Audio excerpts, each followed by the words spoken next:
Soy Fernando Díaz Villanueva. Hoy es 8 de septiembre de 2021 y esto es La Contracrónica.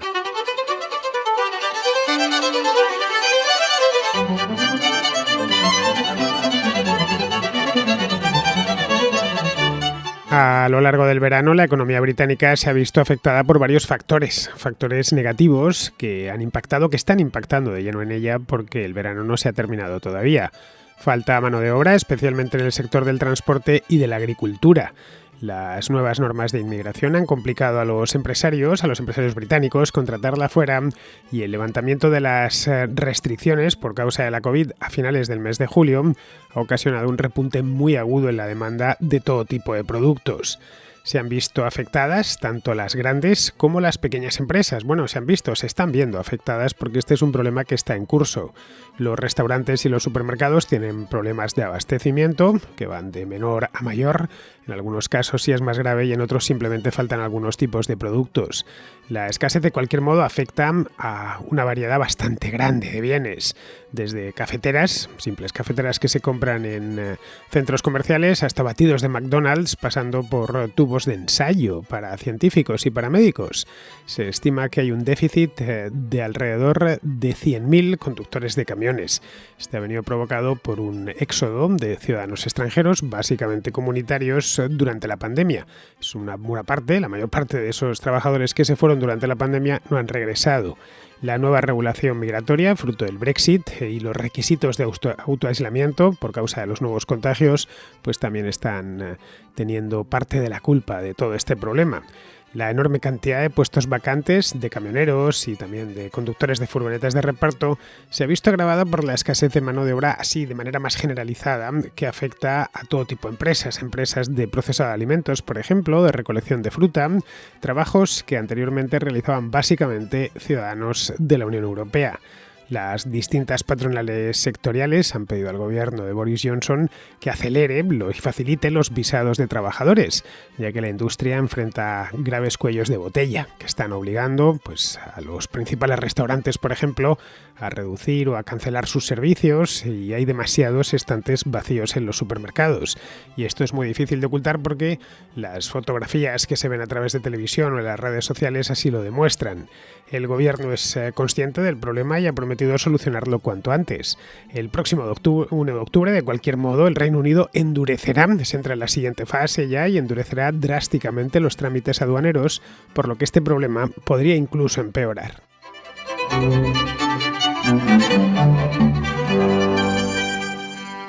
Desde hace algo más de un mes, desde finales de julio exactamente, los supermercados británicos atraviesan una especie de Navidad prolongada. Es en esas fechas, debido a las celebraciones navideñas, cuando algunos productos, especialmente alimentación y ciertos regalos, se agotan en las tiendas. Esto no solo sucede en el Reino Unido, sucede en todas partes del mundo. Pero esa escasez navideña es una escasez breve, atada exclusivamente a las festividades navideñas y motivada por el consumo propio de las fechas. Se acaban ciertos regalos, se acaban ciertos productos. En España concretamente pues hay problemas para adquirir ciertos tipos de pescado o de carne que son los que más se consumen durante la Navidad. Bien, en el caso que nos reúne hoy aquí, la escasez de un montón de productos en pleno verano en el Reino Unido nada tiene que ver con la Navidad. Este verano es distinto. Los estantes empezaron a vaciarse en julio y los comerciantes no encuentran el modo de reponer las existencias al mismo tiempo, al mismo ritmo que los clientes se las llevan. El resultado, pues, es el paisaje que creo que todos hemos visto a través de internet, las redes sociales, la televisión también. Yo he podido verlo a lo largo de los últimos 3 días aquí en la propia Inglaterra, y es ese paisaje de estantes vacíos en todos los supermercados del país. Algunos productos como la fruta o ciertos tipos de carne, en el caso del pollo por ejemplo, se agotan pronto y quizá no vuelven al mismo estante pues en 2 o 3 días para agotarse inmediatamente, según los reponedores del supermercado lo colocan ahí. Esto Esto sucede en todo el país, desde el sur, desde el Canal de la Mancha hasta Escocia, y da igual que sean ciudades grandes, ciudades pequeñas, los problemas de abastecimiento se están dando por toda la geografía británica. Al principio, en la última semana de julio, se pensó que esta escasez, que se presentó de manera más o menos repentina en esos días, venía del Freedom Day, venía del 21 de julio, cuando el gobierno británico decidió que se levantaban de golpe todas las restricciones, o prácticamente todas, quedan algunas, pero son menores. Lo comentaba aquí Andrea el otro día, pues si uno entra, por ejemplo, a un hospital, pues evidentemente se tiene que poner la mascarilla, pero poco más. No hay reglas de aforo, no hay toques de queda, la mascarilla es total y absolutamente voluntaria en prácticamente cualquier lugar.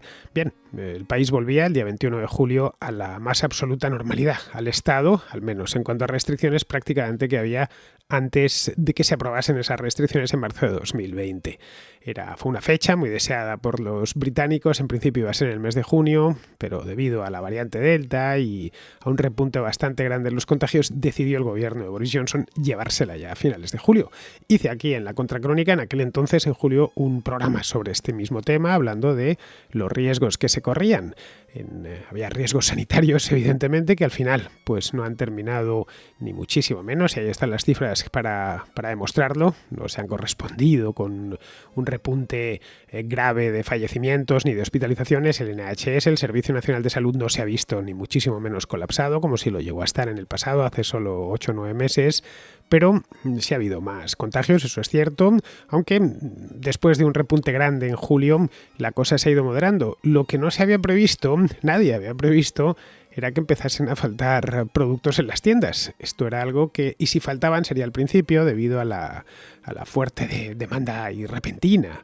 Los británicos, a fin de cuentas, salían de casa después de un cierre prolongado de muchísimos establecimientos y, claro, se pusieron a consumir como locos.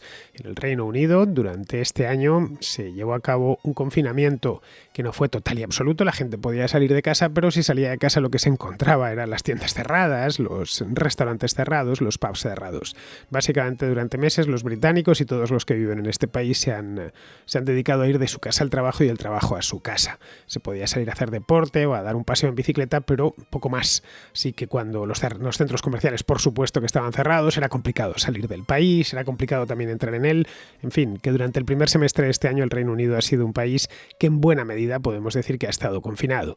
Todo eso se acabó y lo hizo de golpe el día 21 de julio, de tal manera que muchísimos habitantes de aquí pues decidieron comprar todas las cosas que no habían comprado antes y, sobre todo, salir a hacer lo que no podían hacer desde antes de Navidades, salir a cenar con sus amigos o sus familiares, salir a tomarse unas cervezas. En principio esto iba a ser algo temporal y así lo vendía el propio gobierno y la prensa. Decían que era algo poco menos que inevitable, que a principios de agosto ya estaría todo normalizado, se habrían restablecido las cadenas de suministros y todo iría bien. Pero la verdad, y estamos ya 8 de septiembre, es que no ha sido así. Estamos, ya digo, en pleno mes de septiembre y la escasez de ciertos productos continúa y amenaza con continuar durante mucho más tiempo. La patronal en el Reino Unido, que se llama la Confederación de la Industria Británica, ha dado ya la voz de alarma y ha dicho que esto no es para 4 días, ni siquiera para 4 semanas, que llevan ya mucho más tiempo y que podría esta situación complicarse hasta fin de año e incluso más allá. Los inventarios de minoristas y de fabricantes se han desplomado en los últimos meses, así que esta crisis se veía venir para quien quisiese verla. En los minoristas ha habido una caída del 25%. De los inventarios, quiero decir, y en la industria manufacturera de un 12%. Vamos, que no se recordaba algo así desde hace mucho tiempo, seguramente desde la Segunda Guerra Mundial. Se ha formado algo parecido a una tormenta perfecta, que nadie en el gobierno fue capaz de prever. Esa es la realidad. En primavera y principios de verano, la escasez de materiales de construcción y de semiconductores puso en aprieto a las empresas constructoras, empresas que estaban en una obra en ese momento, construyendo un edificio, una casa, y también a los fabricantes de automóviles, como Honda, por ejemplo, que tiene una planta de fabricación en Swindon, o Nissan, que fabrica varios modelos en el norte del país, cerca de Newcastle upon Tyne, o BMW, que ensambla sus minis a las afueras de Oxford. Así que un país que fabrica tantos automóviles como el Reino Unido tenía que notar la crisis de los semiconductores de la que os hablaba aquí hace cosa de un mes y medio. Pero bueno, que los fabricantes de automóviles se vean en problemas es moneda corriente este año por el cuello de botella que se ha formado en las fábricas de semiconductores de Taiwán. Otras empresas que no son británicas ni que están aquí, como Volkswagen o Fiat o Seat, están en la misma situación y llevan ya meses cerrando y abriendo líneas de montaje y alargando los plazos de entrega de sus propios vehículos porque no les llegan suficientes semiconductores. Los vehículos, como os contaba en aquel, los automóviles, los camiones, las furgonetas, los autobuses, llevan un montón de semiconductores casi para cualquier función que hace el vehículo, de ahí que este año este cuello de botella afecta a todo el mundo. Allá donde haya fábricas de automóviles o de camiones, están teniendo problemas de fabricación. Pero lo que sucede en el Reino Unido en este verano no tiene que ver con esto, aunque evidentemente también haya afectado. Lo del Reino Unido este verano ha ido algo más allá. En el último mes, la escasez ha bajado a los centros comerciales de todo el país. McDonald's, por ejemplo, tuvo que dejar de ofrecer batidos. La cadena de tiendas de sándwiches, supongo que la conoceréis, se llama Subway, informó hace unos días, a finales de agosto, que enfrentaba una escasez en la cadena de suministro. Se limitaron a decir eso, que afectaba a los productos frescos. Es decir, que muchos de sus sándwiches se caían de la carta porque no había este producto fresco o este otro.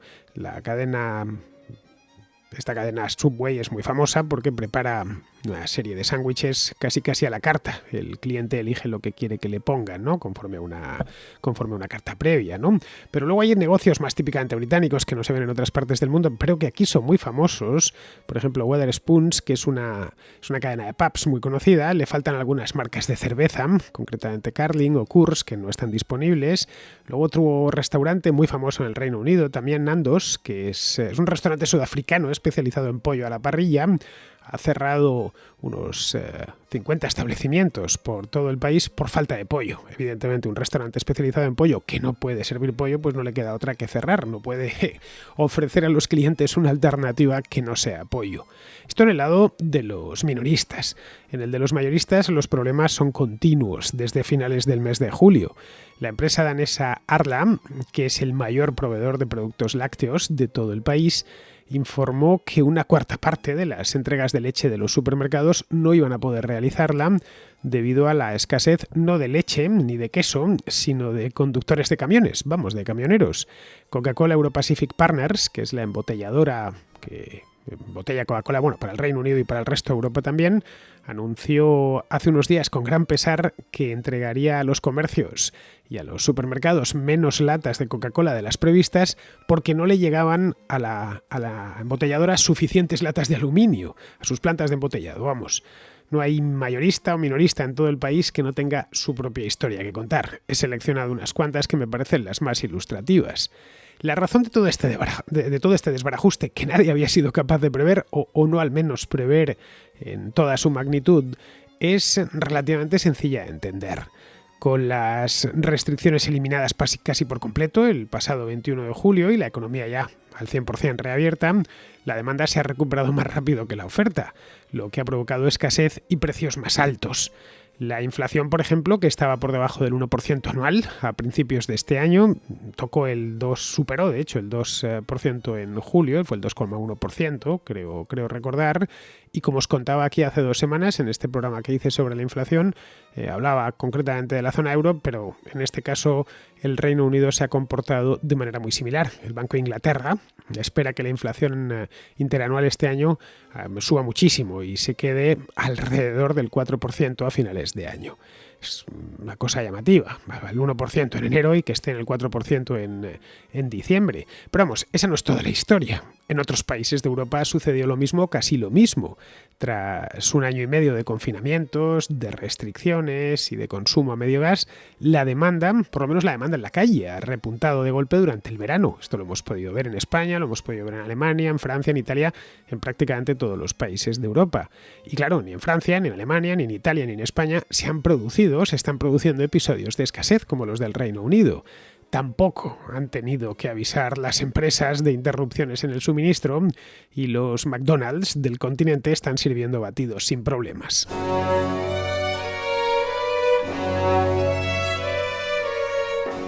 De modo que en el Reino Unido hay que examinar y tener en cuenta otros factores, aparte de los ya comentados hasta ahora. Parte del problema, como decía antes, hay que ir a buscarlo a la escasez de semiconductores. Eso está claro y explica escasez en otras áreas de la economía, porque al final no solo los vehículos, sino muchos más productos, televisiones, computadoras, altavoces, bueno, hasta las simples cafeteras llevan microprocesadores. Bien, en este caso explica que haya cierta escasez de ciertos productos, al menos de una gama de productos de tipo tecnológico, que no vamos a encontrarlos con facilidad. Luego la pandemia, por su parte, está lejos de terminar. Aunque han caído en picado las hospitalizaciones y los fallecimientos, en el Reino Unido sigue habiendo unos 35.000 contagios confirmados cada día, esto de promedio. Cada positivo, la mayor parte de estos contagios o son asintomáticos o tienen síntomas muy leves que se pasan al cabo de unos días. Pero claro, tiene una implicación en el mercado laboral. Cada positivo implica que su empleador tiene que permitir que la persona que ha dado positivo en el test se ponga en cuarentena. Una cuarentena remunerada, por cierto, en su casa durante 2 semanas. Si doy positivo hoy, pues hasta dentro de 2 semanas no tengo que volver al trabajo porque tengo que estar autoaislado en mi casa. Idéntico destino corre la familia del infectado o los que han estado en contacto con él. Bien, esto supone sacar de la calle y de las tiendas y de los puestos de trabajo a unas 300.000 personas, se calcula, cada semana, que podría ser alguna más. Muchos de ellos dejan sus trabajos durante el tiempo de la cuarentena domiciliaria, otros podrán compaginarlo de alguna u otra manera a través del teletrabajo, pero evidentemente el camarero de un restaurante no puede hacer teletrabajo. El que trabaja en un almacén de distribución de productos cárnicos tampoco puede hacerlo desde su casa con un ordenador, necesita estar allí de cuerpo presente. Pero claro, todo lo anterior, todo esto que comento, también se da en otras partes de Europa. Si en el caso de que te des positivo en Alemania, pues te van a mandar a casa de la misma manera y no hay desabastecimiento alguno. O desde luego no un desabastecimiento de la cantidad que se está dando en el Reino Unido. Luego el factor decisivo es otro. Lo que marca la diferencia con otros países de Europa y el mundo es otro. Es el Brexit. O mejor dicho, las consecuencias inmediatas del Brexit. El Reino Unido abandonó la Unión Europea definitivamente ya, el mercado único y la unión aduanera, el día 31 de enero de este año. Sobre el Brexit en la Contracrónica se ha hablado muy largo y muy tendido durante años, desde el año 2016, y le di además un seguimiento especial a los últimos meses. Bien, los que escucháis este programa desde entonces lo recordaréis, cómo se fue hilando la historia del Brexit hasta el final. O lo que yo pensaba que era el final, porque la cosa sigue coleando. El día 31 de enero es cuando se produjo la salida definitiva. El país se encontraba en aquel entonces confinado por la ola navideña. Recordemos los problemas que hubo con los camiones para cruzar el Canal de la Mancha, que coincidió todo, una ola devastadora de COVID, más mal tiempo, más las navidades que estaban allí, etc. Tal y como estaba previsto en aquel entonces, controles en la frontera con el principal socio comercial, que no es otro que la Unión Europea, se han traducido en problemas en la cadena de suministro. Esto se sabía desde el principio. No se sabía qué tipo de problemas, bueno, qué tipos sí uno podía imaginárselos, pero en qué cuantía, cuántos y qué consecuencias más directas iban a ocasionar. Aunque el gobierno, ya en última instancia, ha optado por suspender muchos de los controles fronterizos hasta el próximo mes de octubre para que la industria británica y los importadores se vayan habituando, las nuevas reglas sobre la recaudación del IVA han persuadido a muchas empresas europeas, especialmente las más pequeñas, de evitar el mercado británico e interrumpir con carácter inmediato las exportaciones, porque no les trae más que problemas. Para una cantidad de negocio pequeña, pues tienen que destinar una sola persona a la oficina para solo los trámites arancelarios, el papeleo. Bueno, aunque los aranceles sean cero, hay que rellenar infinidad de formularios. Por lo tanto, a una empresa que sea mediana o que sea pequeña quizá no le interese. Luego, las normas sanitarias y fitosanitarias que se impondrán a las importaciones ya este otoño complicarán todavía más la provisión de fruta, de carne y de pescado.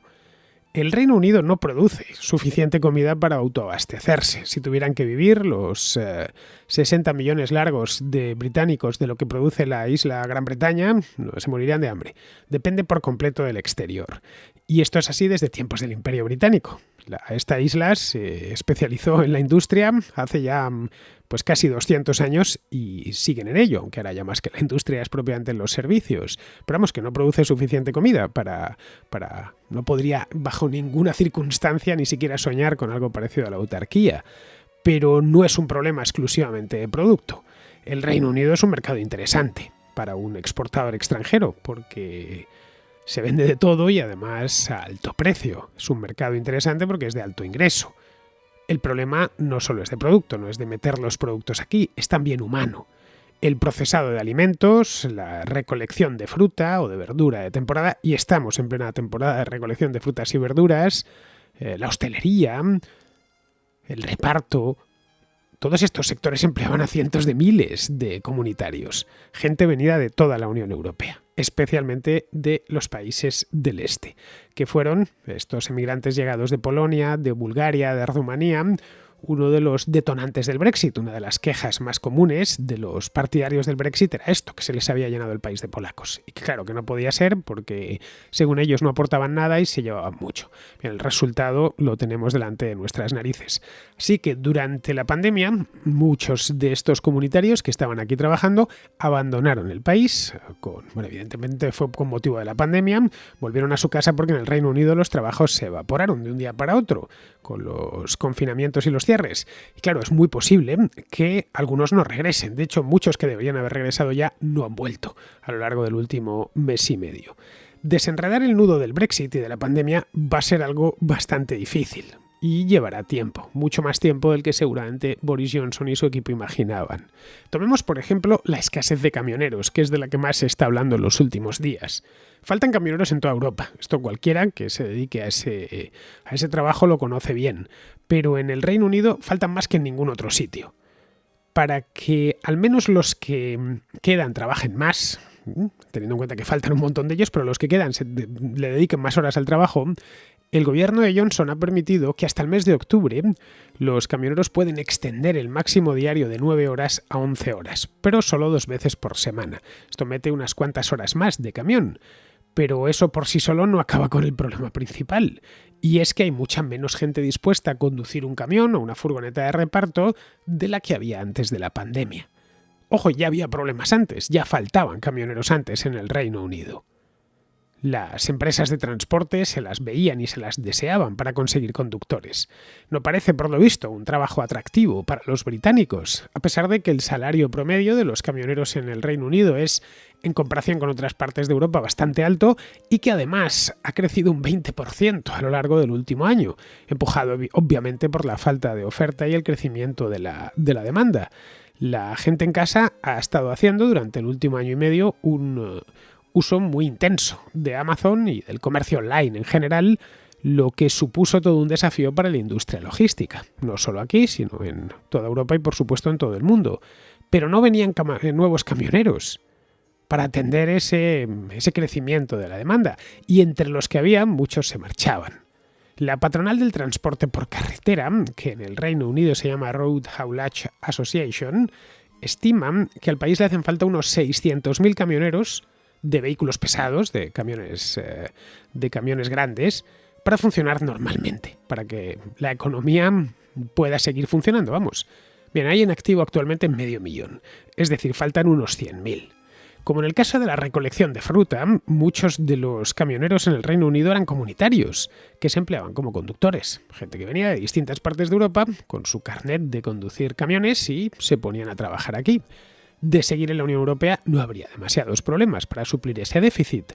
Afluirían de nuevo conductores polacos o búlgaros o rumanos y en cuestión de semanas estamos hablando y el problema se resolvería.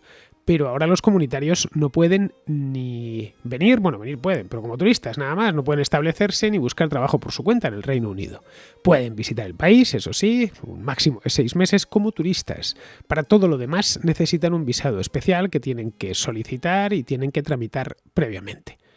Sí que ese mismo camionero búlgaro, por poner una nacionalidad cualquiera, que busca oportunidades y buenos salarios en el oeste, puede, en lugar de venir al Reino Unido, puede establecerse y emplearse para una empresa de transportes alemana u holandesa sin problema alguno. Allí no le van a poner la más mínima pega. Además de perturbar la oferta, la pandemia también ha torcido la demanda. Durante los últimos 18 meses, los hábitos de los consumidores han experimentado un cambio drástico. En el año transcurrido entre marzo de 2020 y marzo de 2021, el gasto en servicios en el Reino Unido cayó una quinta parte, pero el gasto en bienes de consumo se mantuvo más o menos estable.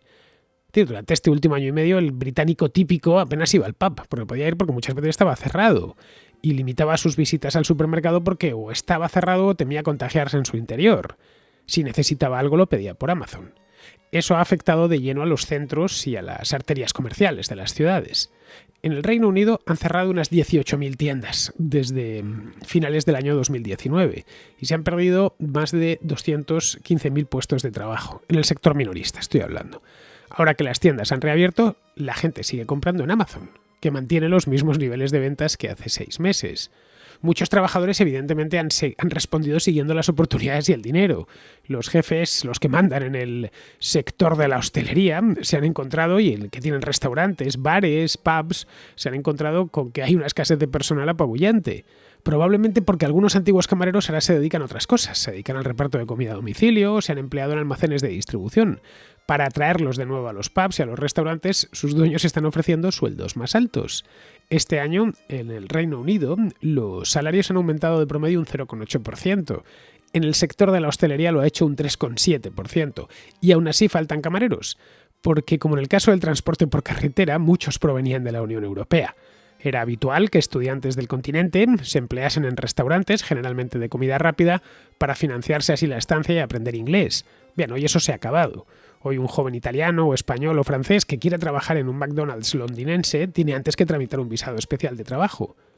Inglés, a fin de cuentas, también se habla en Irlanda, que está dentro de la UE, pagan incluso hasta en euros, así que muchos simplemente han cambiado de destino. Como vemos, son varios los cuellos de botella que estrangulan a la economía británica post-Brexit. Algunos deberían aliviarse a lo largo del próximo año, las cadenas de suministro mundiales se irán ajustando y el mercado laboral tendrá que adaptarse. Los salarios más altos atraerán a los trabajadores a los sectores donde más se necesitan, pero claro, todo eso llevará tiempo. Quedará, eso sí, aleteando por encima la ya complicada relación con la Unión Europea, que es así, podría empeorar en los próximos meses.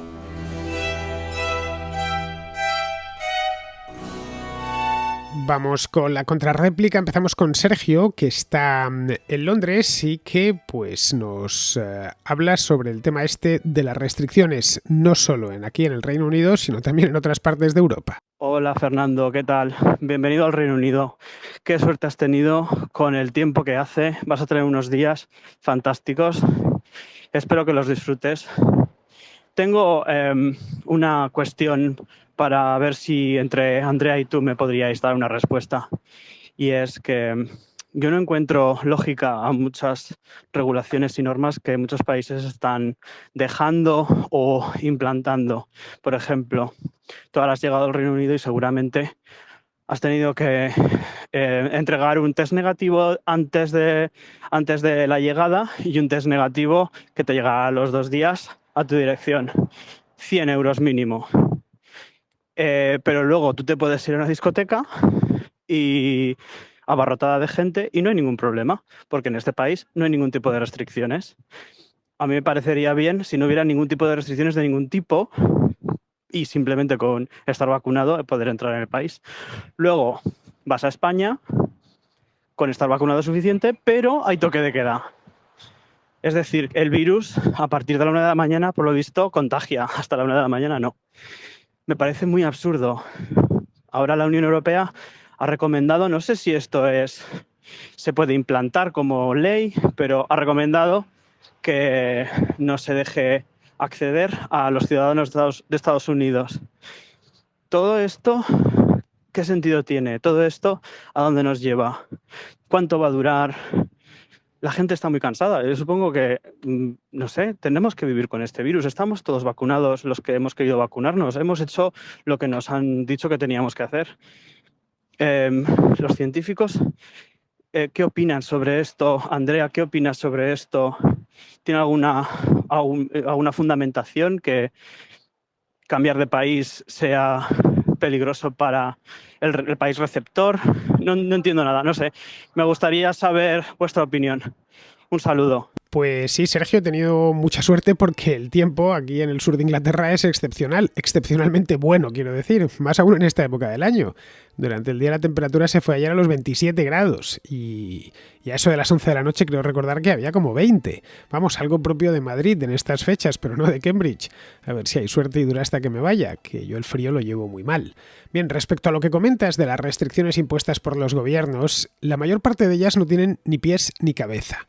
Son palos de ciego que dan para que parezca que están haciendo algo. Mira, en los aeropuertos y estaciones de tren tienes que ir con la mascarilla puesta en todo momento. Esto es en España, por lo menos. A no ser que te sientes en un café y pidas una botella de agua. En ese caso ya te la puedes bajar. Lo mismo dentro del avión o dentro del tren. Lo que viene a demostrar que eso de la mascarilla en interiores tiene más de pensamiento ilusorio que de medida contra el virus. En cuanto a los toques de queda, pues lo mismo, como si a la 1 de la mañana el virus se desactivase hasta 6 horas más tarde.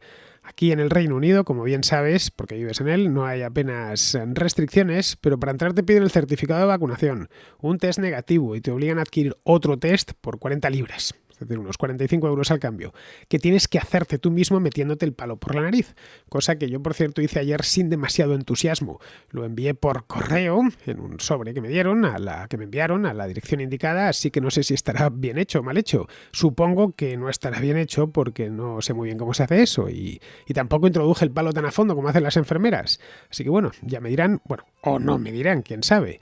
Las restricciones residuales que han quedado, y son unas cuantas en todos los países, creo que son más un brindis al sol que otra cosa, y persiguen blindar al gobernante de acusaciones en caso de que la cosa se tuerza.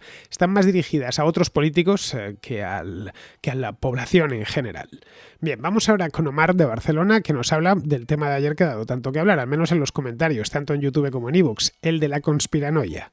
Primero me encantaría felicitarte por todas tus contras, me parecen unos programas fantásticos, fenomenales, y también quiero felicitarte por tu libro, que ya te digo que si son la mitad de bueno que las contras va a ser un libro fantástico.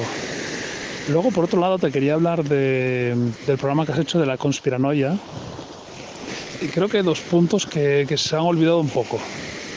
El primero sería que debido a toda la opacidad de todos los gobiernos del mundo, hacen eso, que la gente no confíe en ellos y tienda a llenar los vacíos de información con cualquier cosa que se les dé. Y luego otro punto, que claro, yo creo que en situaciones como esta del COVID hemos visto como, otra vez, hablando de gobiernos, se hacen realidad los grandes sueños de estos políticos con afanes dictatoriales, que lo que quieren es controlar más a todo el mundo, y por eso, claro, la gente lo ve como lo que está pasando es simplemente una conspiración para gobernarnos a todos. Y era simplemente eso. Venga, un saludo y hasta luego. Las conspiraciones, Omar, han existido siempre, como decía ayer, desde la antigua Roma, caray, pero la pandemia ha sido como una especie de catalizador que ha posibilitado que apareciesen centenares de ellas en torno al gobierno y a las farmacéuticas, que son dos temas recurrentes en el mundillo conspiranoico, como ya sabrás. Claro, aquí había materia prima de sobra, porque todo el último año y medio ha sido anormal en nuestra vida. Pero los gobiernos, si te fijas, no actuaron hasta muy tarde. Primero ignoraron el tema, porque les ponían problemas. Luego empezaron a actuar a tontas y a locas. Pero vamos, no creo que ninguno esté a gusto fijando restricciones, porque eso cabrea a la gente. Y el gobernante quiere tener a la gente contenta y que le siga votando. Pedro Sánchez o Boris Johnson o Emmanuel Macron a todo lo que aspiran es a seguir mandando y saben que para eso necesitan un alto grado de consentimiento, si no se lo cargarán los votantes o dentro de su propio partido. Caray, ese es más fácil de conseguir ganar las elecciones, mucho más si la gente está a gusto. Ya está, y a gusto, gastando dinero, comprándose una nueva casa y yéndose de vacaciones. Los políticos, en serio, rara vez son tipos como los villanos de las películas. Son gente común, como nosotros, algo por encima de la media en capacidad de intriga y navajeo, pero por debajo en otras cosas. Sánchez quiere dormir en el Palacio de la Moncloa, viajar en un Falcon oficial, sentirse importante y respetado, tener dinero para gastar en proyectos personales y que su nombre pase a la historia. Ese tren de vida y ese proyecto solo lo podrá mantener si la gente trabaja y paga impuestos, y si está más o menos a gusto. No podrá seguir como está si la gente está fastidiada en el paro y sin poder salir de casa. Las restricciones se fijaron en su momento porque había gente muriendo en los hospitales y no les quedó otro remedio. Desde entonces se mantienen, como decía antes, se mantienen más mirando a que otros políticos no les acusen de permanecer impasibles que a otra cosa, es decir, el capítulo del navajeo, el navajeo interno, que por preocupación genuina por la pandemia. En serio, en esto de los políticos, de verdad, creedme, la navaja de Occam funciona a la perfección. La explicación más sencilla de su proceder suele ser la acertada. Quieren conquistar y mantener el poder, ya está, no hacen planes a largo plazo y todo pasa por el usufructo del poder por cuestiones la mar de humanas, como dinero o prestigio, no necesitan mucho más. Bien, vamos ahora con Ángel, que también nos habla de la conspiranoia. Buenos días, Fernando y Contraescuchas. Mando este audio para comentar un poco el tema que has tratado en la contra de hoy. La era dorada, ¿no?, de la conspiranoia. Lo primero de todo, aclarar que a mí me encantan las teorías de conspiración. Me chiflan. Desde muy pequeño me encantan, ¿no? Ahora bien, nunca me he creído o me he llegado a creer ninguna. Hay muchas, ¿no?, que son inocuas, ¿no? Yo qué sé, el 11 de septiembre, la llegada de la NASA, ¿no?, o del hombre, de la llegada de Armstrong y Buzz Aldrin, ¿no?, a la Luna en el 69, yo qué sé, el terraplanismo, obviamente, ¿no?, los hunos, los reptilianos. Bueno, son teorías de conspiración o conspiranoia muy inocua, ¿no? El problema que le veo yo a esto es que una vez que te metes en este tipo de conspiranoias muy inocuas, que son muy llamativas, ¿no? A la gente la atraen, ¿no? Joder, ¿cómo no vamos a creernos esto? Vamos a creernos esto porque, pues bueno, joder, es que hay una élite que quiere hacernos creer que la Tierra es plana, por ejemplo, ¿vale? Bueno, eso pues no pasa nada, es algo que al final no haces daño a nadie, ¿no?, creyendo que la Tierra es plana. El problema viene que esta gente que se mete en este tipo de conspiranoia y no tiene la capacidad, ¿no?, el pensamiento crítico para llegar a ver la realidad, ¿no?, a ver que esto, pues hombre, que es una conspiración, que la gente, son teorías, pues eso, que la gente se está, ¿no?, inventando, entre comillas, pues o bien para forrarse o bien para sacar algún rédito político. El problema viene cuando te metes en otro tipo de conspiraciones, como el TDAH, como las vacunas, ¿no? Dicen que el TDAH, creo que se llama, es que ahora mismo no me acuerdo, creo que es TDAH, ¿no?, o THC, o THD, algo así, que es un líquido que lo cura todo. Por supuesto, curaba el COVID, pero también las vacunas, ¿no?, que producen autismo, que esterilizan a tus hijos, etcétera, etcétera, etcétera. Ahí viene el problema cuando tú estás pasando tu paranoia a tus pobres hijos, no vacunándoles y poniendo en riesgo no ya sus vidas solamente, sino las de sus compañeros de colegio, ¿no?, de guardería, de lo que sea. Vacunas de la meningitis, por ejemplo, que al final una meningitis te puede dejar, te puede causar muchos daños cerebrales, que a largo plazo pues los vas a pagar, lo vas a pagar tu hijo, no lo vas a pagar tú. Entonces, ahí creo que es cuando está el problema, ¿no? Cuando esas teorías de conspiración inocuas te llevan a estas otras conspiraciones o conspiranoia que sí que son más peligrosas para la sociedad, no ya para ti, para toda la sociedad. Entonces, ahí creo que es donde radica el problema. Entonces sí que habría que poner, pues, que llegar a un filtro o poner un filtro para este tipo de conspiraciones, porque claro, ahí estamos metiéndonos, sí, un poco en la libertad de expresión, ¿vale? Yo estoy muy a favor de la libertad de expresión. El problema viene es que hay gente forrándose con este tipo de conspiraciones que no tienen ningún sentido. Entonces, pues nada, eso es lo que quería comentar. No sé qué opinarán los demás contraescuchas e incluso tú mismo. Pues nada, como siempre, pues muchas gracias por tu programa, a seguir dándole y un abrazo a todos. Pues sí, efectivamente, Ángel, la mayor parte de teorías de la conspiración son inofensivas y muy agradecidas de leer, porque le ponen mucha imaginación a asuntos por lo general poco relevantes. Todo lo más que consiguen es esas teorías de la conspiración inocuas, es sacar dinero a los crédulos. Caso, por ejemplo, de los terraplanistas. Pero en este caso de las vacunas es más grave porque tiene implicaciones directas en toda la sociedad. Y además son teorías tremendamente ponzoñosas. Si dices, por ejemplo, que el virus no existe, que se lo ha inventado Bill Gates o quien sea, estás exponiendo a mucha gente a que se contagie y agravando el problema. Tiene esto además una derivada también muy grave. Los negacionistas del virus, que ahora se han reconvertido en antivacunas, secaron el debate hace solo un año por sus propios delirios.